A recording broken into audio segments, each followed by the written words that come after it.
Welcome viewer wherever you are. It's time again that we are rebooting Cardinal Talk.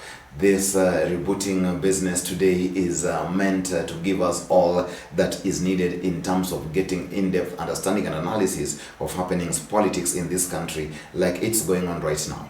As you know, for political fevers are actually getting to fever pitch, and it's also a worrying trend because again it appears too early, and sometimes it appears it's also breaching a lot of directives about COVID and Corona, and we are worried that if it goes like this, should anything bad happen, that we have another wave, how will things look like? However, that's left for another day. Today's discussion will primarily be based on what we call the prospects of Uhuru succession.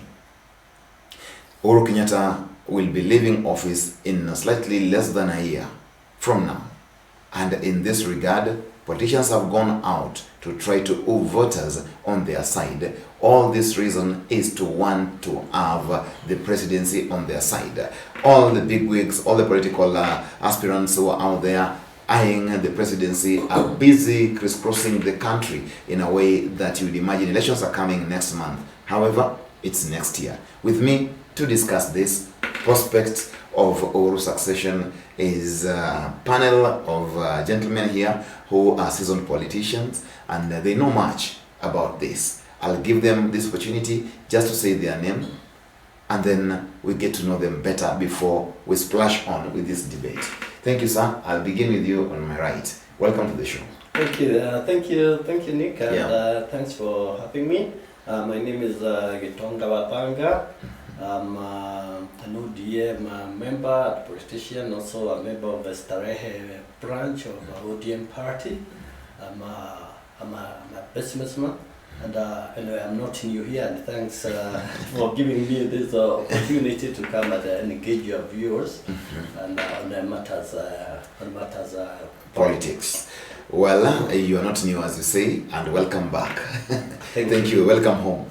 Now, on my left is also a gentleman who is well known to most people in this country. However, that's not enough. We want him to speak it and say it himself. Welcome, sir. Thank you, Nick. My name is Martin Ogindo, and my signature introduction is that I'm a former MP, Member of Parliament for Rangwe constituency, and I'm also the party leader of Green Congress Party of Kenya. Rangwe constituency is no longer in the maps.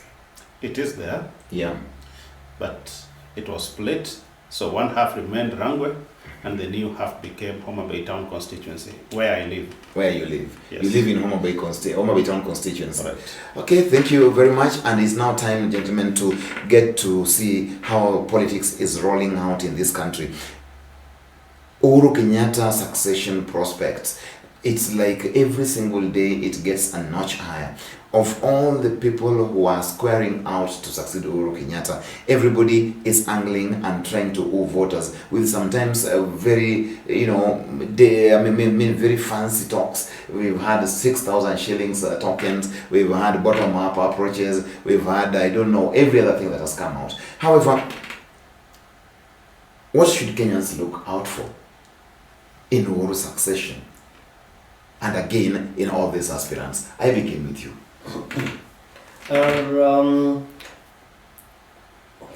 First and foremost, I would say Uhuru has kind of really managed his succession very well, such that all the people who are angering to succeed him are also looking for his endorsement. There is no clear person now who is against Uhuru, against the candidates. And like say when Kibaki was being succeeded, at least we had one faction in opposition that was against, that of course was not supportive of Kibaki.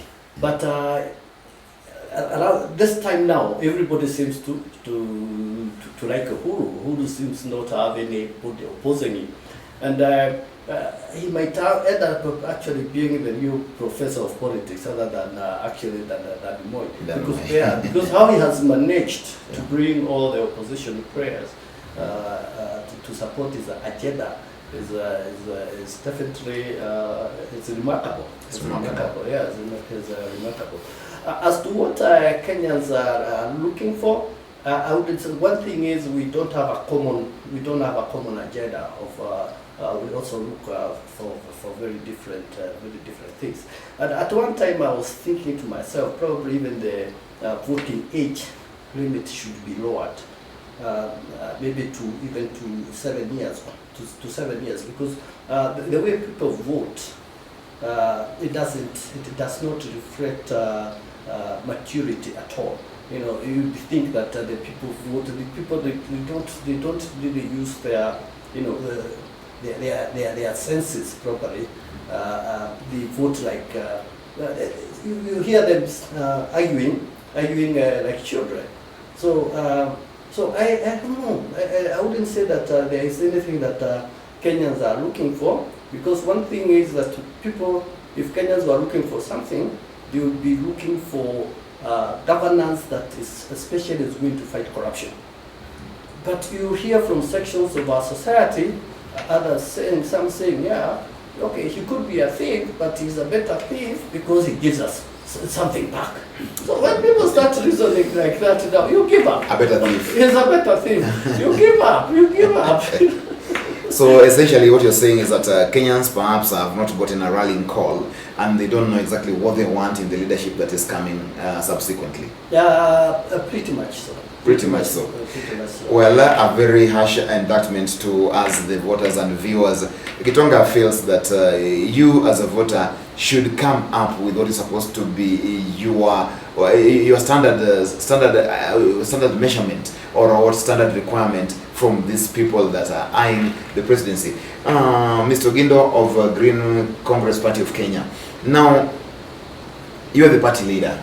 We've not had you eyeing the presidency to succeed Uhuru Kenyatta, because the practice is all party leaders in this country automatically run for president.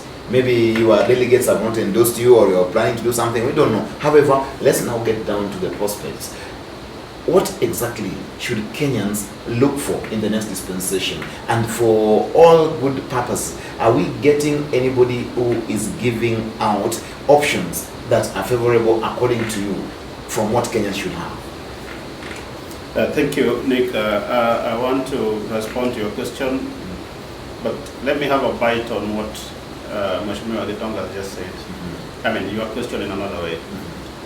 I think insofar as Uhuru's succession is concerned, we need to look at this thing with three lenses. The lens number one is what do potential successors of Uhuru, who are they and what are they thinking about? And then the second lens is maybe Uhuru's friends who have been close to him during his presidency and who have benefited from his presidency.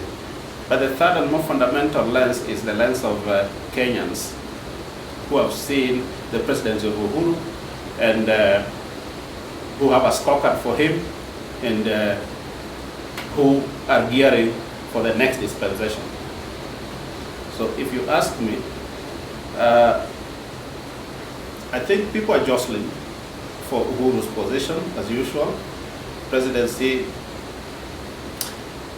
would take people to the next level, but again, it is a prestigious position to hold. And we can see how the jostling is on, and the players are there, you know them. But one thing I want to point out is that I think we have not seen the last of the players yet. I feel more people are coming to the field, and Kenyans would have more choices, which is good for this country. Insofar as the friends are concerned, I think some of them will be orphaned, some of them will find new friends, so that one I don't want to dwell on so much. I think I need to dwell on Kenyans. What are Kenyans thinking? What does Uhuru's succession portend to Kenyans? I think you need to look at that against the background that what is the situation in Kenya today? What are people feeling? And I think people are feeling a very tough time the cost of life is very high, unemployment is very high, corruption is rampant. There's a sense of hopelessness, and people are looking forward to redemption. And I hope the political landscape is going to provide us with a redemption. As Green Congress Party of Kenya, we are here to provide policy propositions that can help enrich the Kenyan politics. And as far as we are concerned, we feel that it should not be about personality. Uhuru's succession should not be about personality. Uhuru's succession should be about who is bringing up better policies that can salvage this country and take it to the next level. So that calls upon Kenyans to critically vet the proponents or the people who are desirous of succeeding Uhuru Kenyatta in the next dispensation. However, even as we go on to this, are we hearing anything that is supposed to benefit Kenyans from all the hullabaloo that is going around with these candidates? We have had a lot of declarations being made. Some of them, people are trying to outdo one another in making roadside declarations. Some are not even based on any concrete policy of economics. Some are not even based on concrete economy of science or concrete support of science. But we hear people shout 6,000 shillings to I don't know how many people. Somebody says, it is bottoms up to I don't know which end to bottom to which end. Kenyans are not getting any cogent information that can make them also make decisive information. Is this by design or by default? I would say it's Kenyans definitely get rid of what they want. And the problem also we have with our politics is that it thrives mostly on propaganda and rhetoric. If you go to the Kenyan voter with a lot of information, concrete agenda, you'd be dismissed outrightly. That you are boring. So Kenyans don't want concrete information. They really don't care about that. They thrive on what you say. It's rhetoric. Yes, they like that rhetoric. They like the propaganda. They actually like the lies. So definitely, even if you have to come up with as a politician, if you want to succeed in this country, you have to come up with with something that is gonna excite. Some euphoric statement. Yes, talk about some polarization of our politics. Yeah. And if you don't do those kind of things, and you'll be dismissed. For instance, now we have one presidential candidate that is fond of talking about good, I don't know what, economic issues. And is dismissed outrightly. You hear people saying, and if you listen to him, you'll be talking. He talks about serious economic issues, and he's got a good grasp of them. But he is dismissed outrightly by people. No, he doesn't have. He doesn't have the charisma. He doesn't have. He's boring. He's boring. People they just want to hear that. Are you talking about Salem David? Yeah, kind of. You see now, Okay. Yeah, you see, they want to hear rhetoric like now. You see now that rhetoric like this is time ya mama boga, okay? Sio wakati ya kutafuta. Sio wakati ya kutafuta viti, it is selling to some people. Not forgetting that people that is telling Mama Boga is not Mama Boga who is being elected. The person that is saying sio wakati ya kutafuta kiti, he is looking for a seat himself, for a position. He's looking for a position. He's looking for a position, but apparently he does not want anybody else to look for a position for the sake. It's only himself. It's okay to get to it. So it's like him. He is the Mama Boga.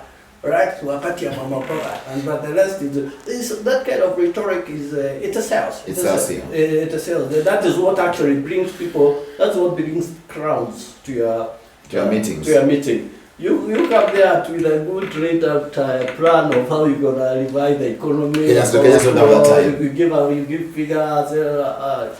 Nothing like that. No. Now, Mheshimiwa, again, it begs this question.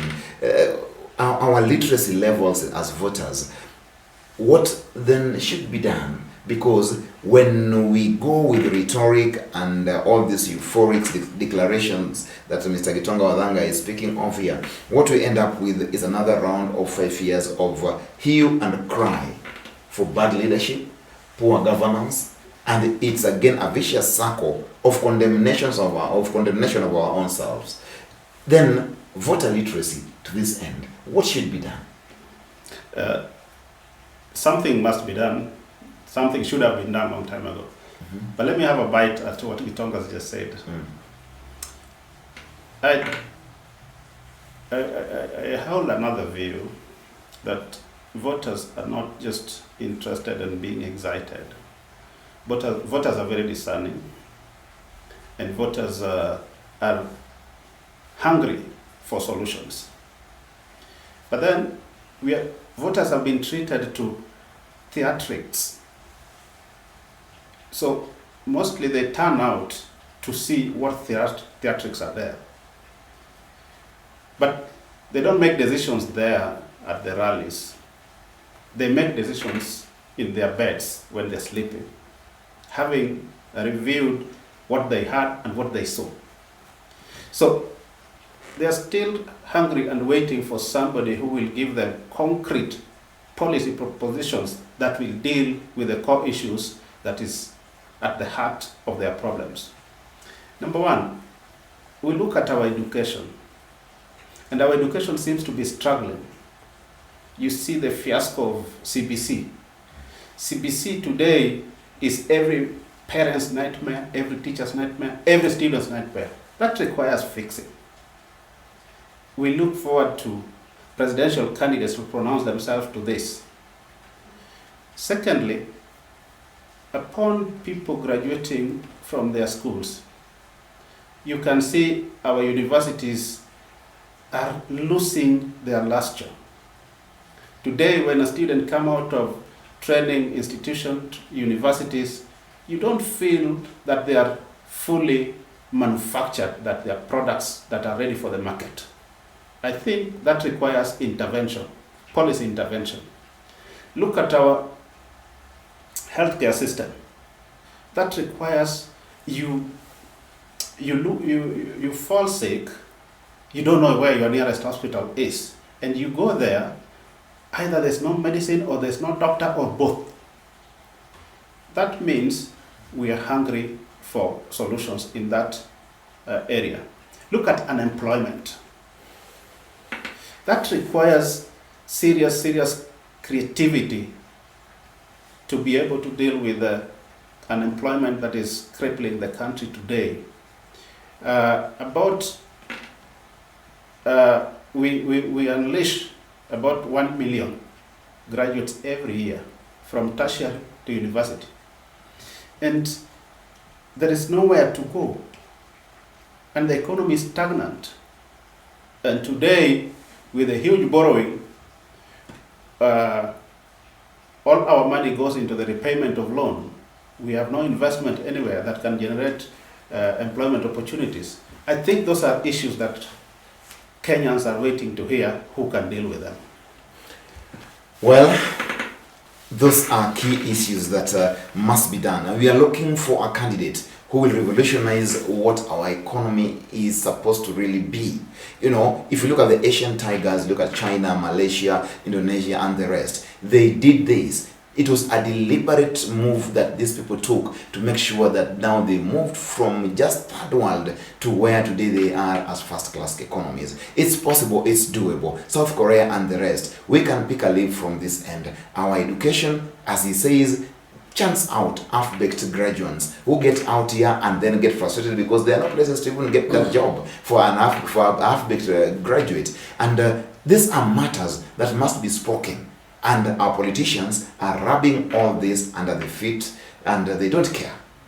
as a voter, these are critical aspects that we must ask. We are not going far, we are only going for a short break. And when we come back, we'll be interrogating further to see just what are we supposed to be getting in terms of information to make decisions that are right for the cause of this country. Remember, Moi said, Sesa mbaya, maisha mbaya.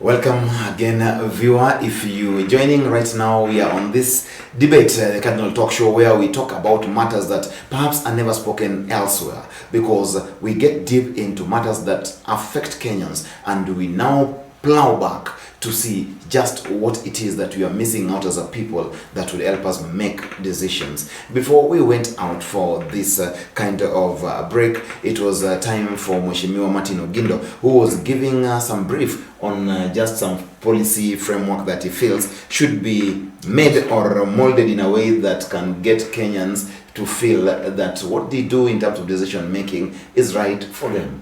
Continue, sir. Thank you, thank you. And Nick, I've mentioned about 3 policy areas that requires intervention, and we need proposals from presidential candidates and probably political parties, which is education. You know, human resource development is fundamental for the development of a country, and that is a function of the school system. So I think we are in a stage that we really need intervention in that area.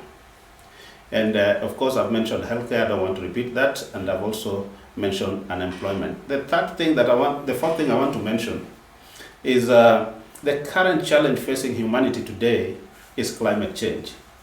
And I think it looks far when it is called climate change, but in our daily lives, we are suffering the impacts of climate change.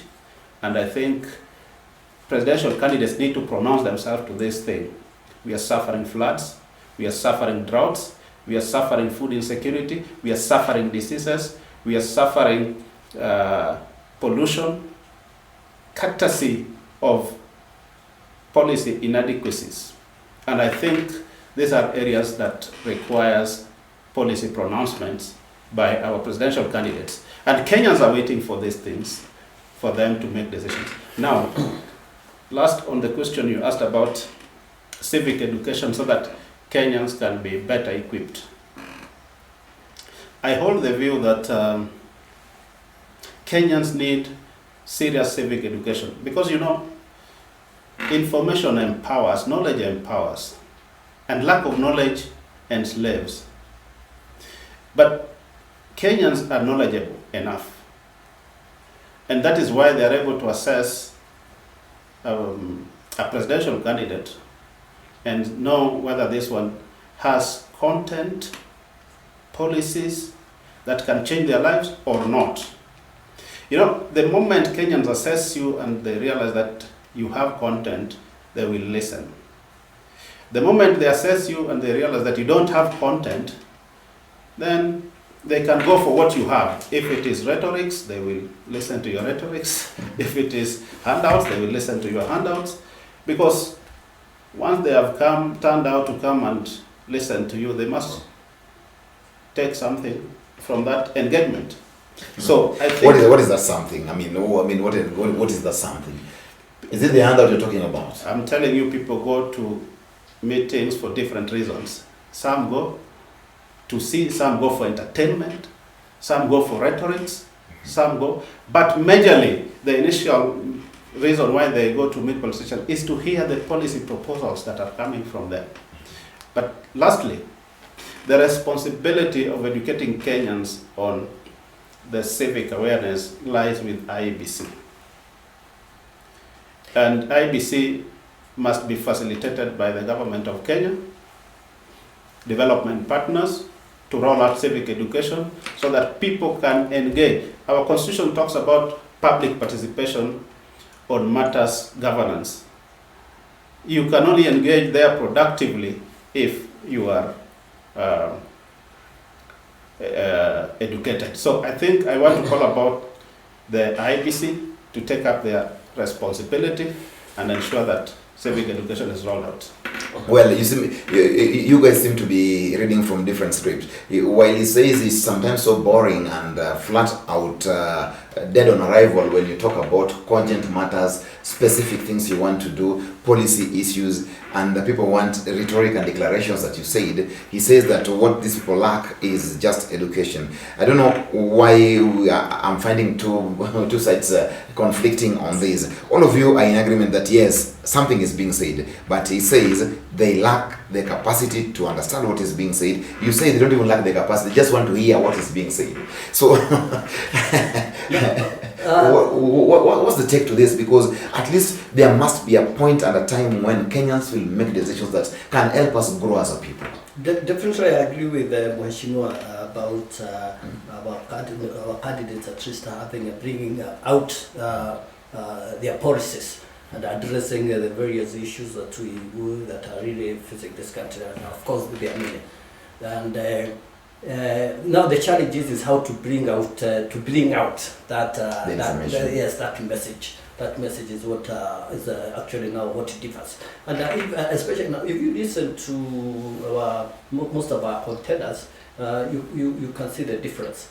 And okay, to be fair, say to Right Honorable Raila Omoro, if you listen to his rallies, he almost always come up with something new. Okay, there's no one meeting of his that is similar to another. You always have something. You talk about something. Now, as you compare it now with this other gentleman, the DP. The DP now, you can tell even before he goes to a meeting what he's gonna say. You say nilifanya prime minister, nilifanya Raila akakuwa prime minister, alafu nikakuja nikasaidia Uhuru akakuwa president. Iko ubaya gani hata nikisaidia mama boga na nini kuji. You say that at every meeting, and that is why you find that is why you find his fortunes dwindling. The latest poll, for instance, that was done in Mount Kenya, I understand by one of the news media houses, gave him a 57% support, kind of, if the votes were done today, voting was done today in the Mount Kenya area. And maybe not even a year ago, maybe 6 months ago, he was in the region of 85, maybe 90. Now he's at 50. Now he's at. Okay, that paper mentioned 57%. 57%, which means you see now how fast he's coming down. It's because now, as Mheshimiwa says, there is no policy. When he talks about I don't know what, some funny things. But it's true, he was there when Uhuru was running and he supported Uhuru to become president. He's not the only one who supported Uhuru. Many people he did not make. He seems, the message he's giving is that it is him who made him. It's not like anybody else. It's like it was only due to his efforts. And people are now realizing that they are calling his bluff. According to bluff. Tell us something else. Tell us how do you intend to do this?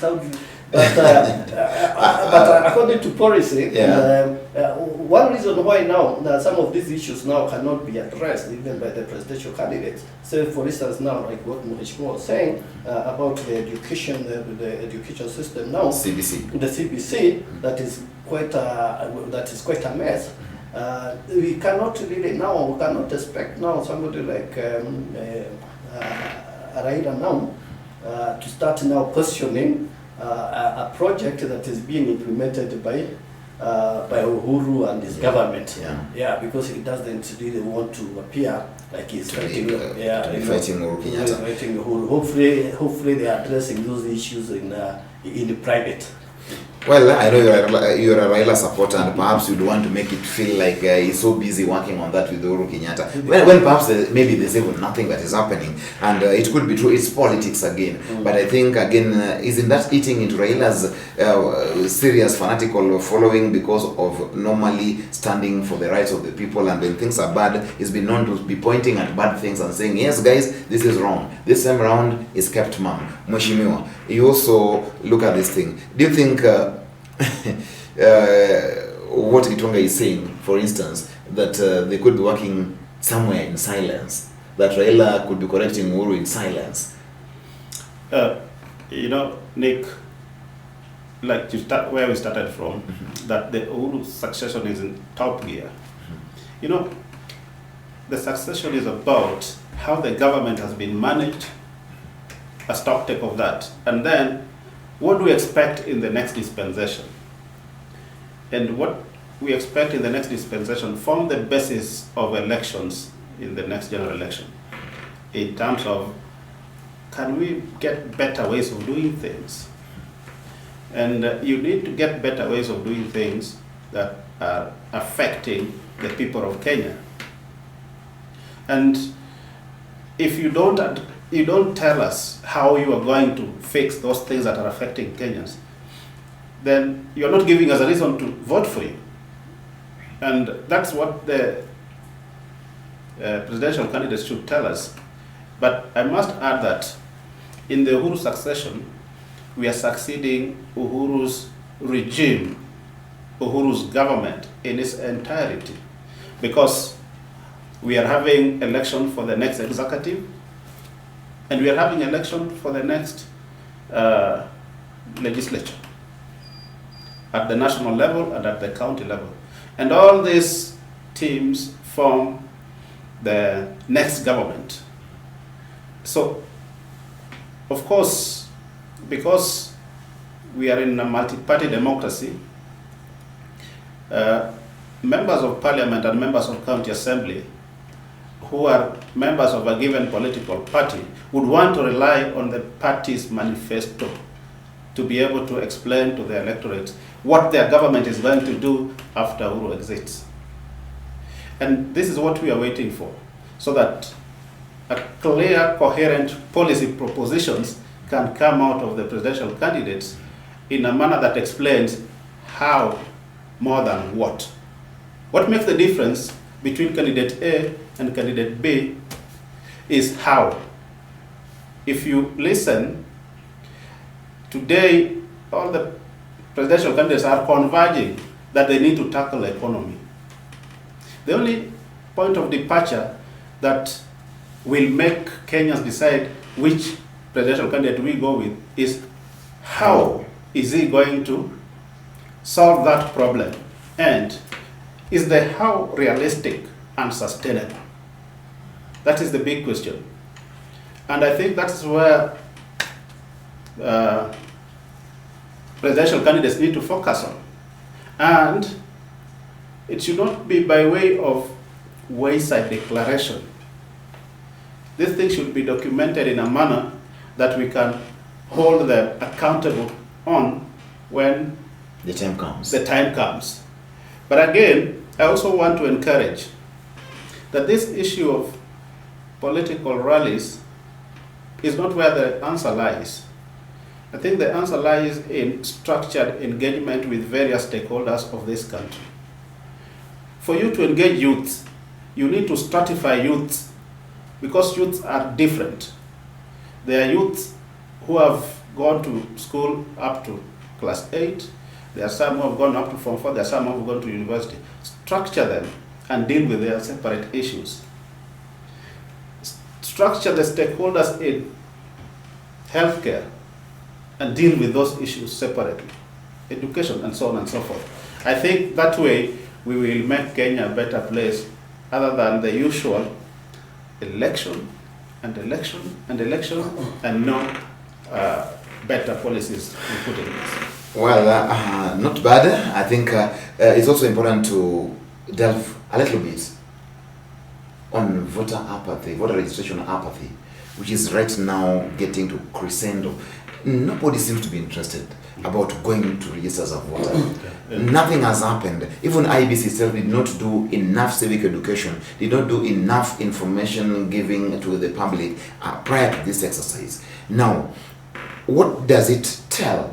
Maybe in a minute, because I want all of you guys to get into this and give an opinion, because it's worrying. Nobody is excited anymore to go and get the votes. Yet IBC says they're expecting 6 million Kenyans to register in this drive alone. Up to now, we're talking about less than one. By last week, it was 1.5 million. But okay, as I go into that, you've also mentioned like Chibona has about civic education. Civic education and what they say, the public participation. It was made very, very difficult by the last ruling of the appeal court. They kind of try to imply that civic education is whereby people are brought together, given materials, to go and read. They are sat down somewhere in a hall, and dismissed a lot of what would say like public rallies as civic education forums. Yes, and but the fact is that it is not practical. It's not practical to get people to go and sit somewhere, in groups, and you give them that info. Because one thing is, our people are also so demanding. There is that they don't have that sense of patriotism. They expect that once you call them for a meeting, for a briefing, for a civic education forum, all right, they expect allowances. Of course, they expect allowances. They expect news. All right, and is that possible? And how many you are talking about now? You are talking about 20 million voters. How do we practically engage them? So, in my view, definitely, public rallies should be good for civic education. There is nobody who is better than inviting people to go and register than a politician. A politician will be able to bring people together and explain to them the reason why they should. This slow uptake of voter registration. Eventually, people are gonna vote. They're gonna take their votes. They're gonna register with time. You are optimistic. Yes. By the time it gets to 4th of November next month, we might not probably hit the numbers that IBC is giving, because IBC as well could be exaggerating. You know what happens with a lot of government agencies in this country? They exaggerate figures so that they attract more funding for they definitely do that. So so I don't know what IBC is basing these figures on. So they need probably to be queried, because so you need some statistical explanation to this also. Yes. How? You very well know how government agencies work in this country. Yes, Mheshimiwa, I bring you into this maybe in the next 1 minute. He says we must get statistical understanding of how the 6 million guys were reached on and through what means, and if where possible methodologies. I don't know what you want to IBC to do. Yes, do you want them to be a research organization, because they can only rely on data that they get from other agencies that do the statistical work? No, I think it is easy to project data that come with a rough figure. This is because it is a matter of fact that about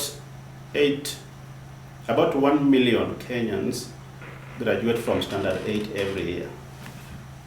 So when you accumulate that in 5 years, that's about 5 million plus, including those who didn't go to school. So I think this is the data that is IBC is relying on. But from what I know, from experience, I know voter registration is not mandatory. So it does not follow that whoever has come of age must register as a voter. And that is why we have a population of about 54 million today, and we only expect to see a registered voter of maybe a third of that. So we are talking about 20 million. But I think there is something I want to say about the apathy that has been witnessed. I think the approach that has been used to ask people to come out and vote may not be the right one. Because I think we need to tell the young people that are registering for the first time that you are registering as a civic responsibility. It is your responsibility to be a voter so that you can take your destiny into your hand and you start making decisions affecting your life. They know that.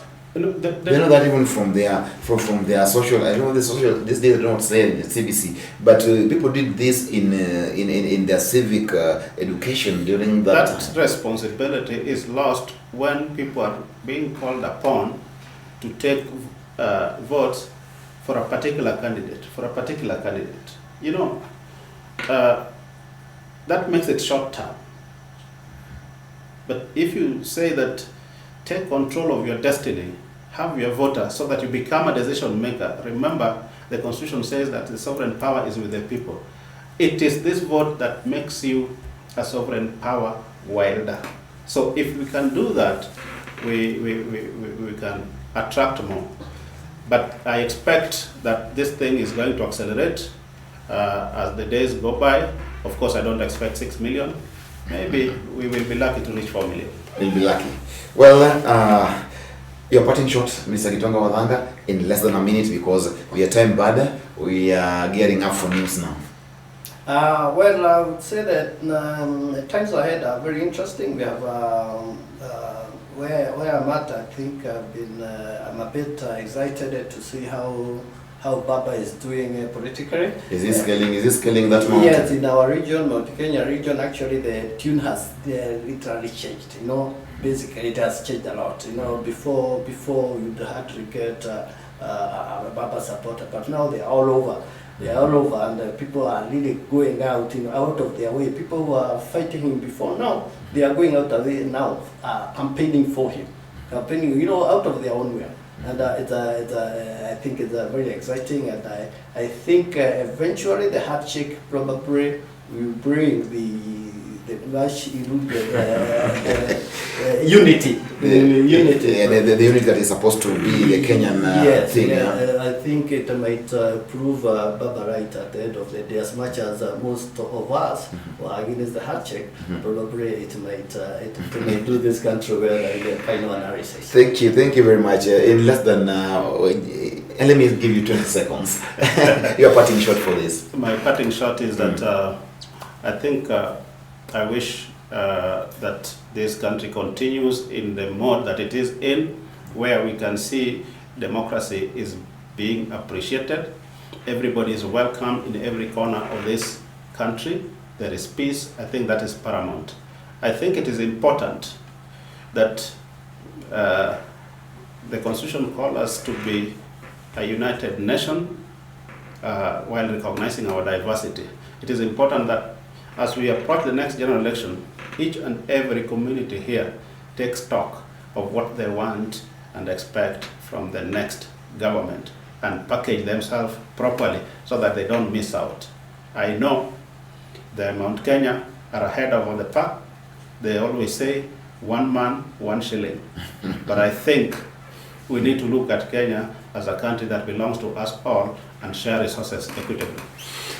Thank you very much. They say sometimes it begins as a joke. Every good idea that you see implemented, every good success story that you see around was once a simple idea. Perhaps like Gitonga says, handshake would have been the magic that this country required to remain united, because that is what this country has been lacking in every electioneering circle. This time around, it seems things have changed and everybody is embracing one another, and this is what we are happy to see as a country, because then it defines our maturity democratically, and then again it makes us feel that we belong to this land that is ours, because inherently we have no other place to call home other than Kenya. Therefore, we must do everything together to make sure that Kenya remains intact, and that after these elections we now see the good fruits of unity. And even in Mount Kenya, which has always been a hard nut to crack, They are playing ball right now. Nyanza, which has always been very much extreme,